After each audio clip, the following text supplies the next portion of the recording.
કે આ ગ્રાન્ટ કોઈના બાપની નથી, આ તો અમારા પરસેવાના ટેક્સના પૈસાની છે. તો મેં પોલીસ વાળા પેલા પીઆઈ ને કીધું કે આણે શું ખોટું લખ્યું? એની જોડે જવાબ નતો કે આણે લખ્યું કે આ ગ્રાન્ટ કોઈના બાપની નથી, પ્રજાના પરસેવાના ટેક્સના પૈસાની છે. એને ખોટું લખ્યું હોય તો એને પકડીને જેલમાં પૂરી દો, અમે સંમત છીએ.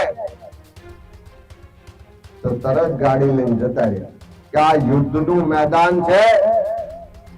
ધર્મ અધર્મ સામે ધર્મની લડાઈ છે, અસત્ય સામે સત્યની લડાઈ છે.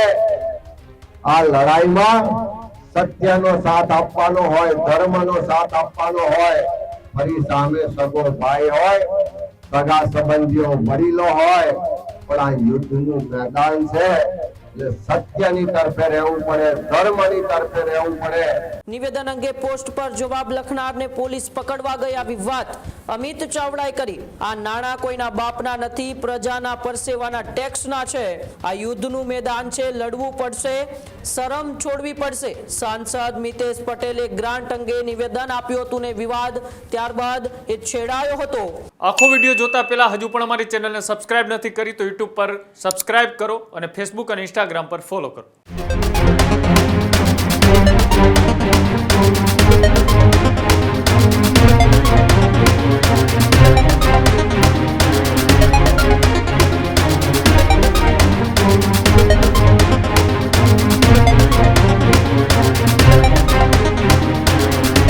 સ્થાનિક સ્વરાજ્યની ચૂંટણીને લઈને ગુજરાતની અંદર એ રાજકીય માહોલ ગરમાયેલો છે. આ બધા વચ્ચે એ આણંદના સાંસદ છે મિતેશ પટેલ, તેમનું એ નિવેદન પર હવે અમિત ચાવડાના પ્રહાર જોવા મળી રહ્યા છે.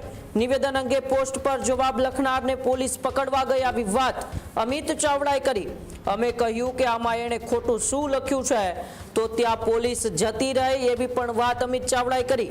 આ નાણાં કોઈના બાપના નથી, પ્રજાના પરસેવાના ટેક્સના છે. અમિત ચાવડાએ સત્તા પક્ષ પર આકરા પ્રહારો કર્યા. આ યુદ્ધનું મેદાન છે, લડવું પડશે, શરમ છોડવી પડશે. આવી વાત પણ એ અમિત ચાવડાએ કરી. સાંસદ મિતેશ પટેલે ગ્રાન્ટ અંગે નિવેદન આપ્યું હતું ને વિવાદ ત્યારબાદ એ છેડાયો હતો. કોંગ્રેસ જીતશે તો ગ્રાન્ટ નહીં આપે તેવું નિવેદન પર આ સમગ્ર વિવાદ છેડાયો હતો.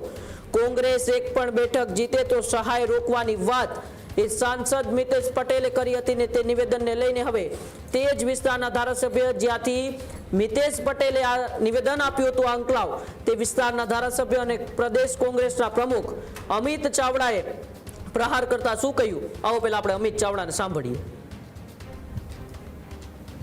વિવેક તો એમનામાં નતો, પણ કોઈ નીચે પોસ્ટ લખી કે આ ગ્રાન્ટ કોઈના બાપની નથી, આ તો અમારા પરસેવાના ટેક્સના પૈસાની છે.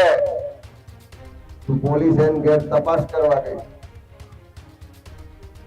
પછી મને ફોન કર્યો તો મેં પોલીસ વાળા પેલા પીઆઈ ને કીધું કે આણે શું ખોટું લખ્યું? એની જોડે જવાબ નતો.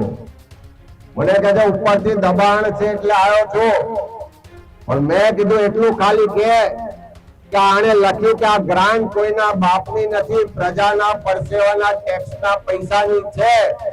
એને ખોટું લખ્યું હોય તો એને પકડીને જેલમાં પૂરી દો, અમે સંમત છીએ. તો તરત ગાડી લઈને જતા રહ્યા. પણ બોલવું પડશે, લડવું પડશે, શરમ છોડવી પડશે. અને આ તો યુદ્ધનું મેદાન છે. ત્યારે મહાભારતના યુદ્ધમાં અર્જુનને વિષાદ થયો કે સામે તો આપણા ભાઈઓ છે, આપણા સગા સંબંધી વડીલો છે. અને ત્યારે કૃષ્ણએ કીધું કે આ યુદ્ધનું મેદાન છે, ધર્મ અધર્મ સામે ધર્મની લડાઈ છે, અસત્ય સામે સત્યની લડાઈ છે. આ લડાઈમાં સત્યનો સાથ આપવાનો હોય, ધર્મનો સાથ આપવાનો હોય, ફરી સામે સગો ભાઈ હોય, સગા સંબંધીઓ વડીલો હોય, પણ આ યુદ્ધનું મેદાન છે. એટલે સત્યની તરફે રહેવું પડે, ધર્મની તરફે રહેવું પડે. તો તો આજે એમને સાંભળ્યા હતા ગુજરાત પ્રદેશ કોંગ્રેસના પ્રમુખ ને તે જ વિસ્તારના ધારાસભ્ય અમિત ચાવડા, જેમણે સાંસદ મિતેશ પટેલના નિવેદન ઉપર આકરા પ્રહારો કર્યા.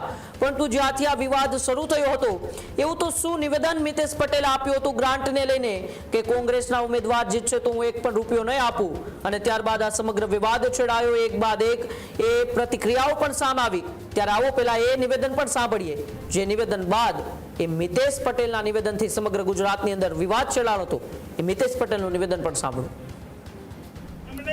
જેટલા પણ આપણે તો એમને વોશ આઉટ કરીશું, પણ જો કદાચ એકાદ પણ જીત્યો ને એને આપણે એક પણ રૂપિયાની ગ્રાન્ટ નહીં આપીએ. હું તમને અહીંયાથી કહું છું કે એક પણ રૂપિયાની આપણે ગ્રાન્ટ નહીં આપીએ. આપણે એ રીતનું આંકડાઓ બનાવવાનું છે. આપણા ડેપ્યુટી સીએમ સાહેબ આવ્યા છે અને આપણે બધાને જે પ્રમાણેનું આંકડાઓ જોતું હશે એ પ્રમાણેનું આંકડાઓ બનાવી આપશે.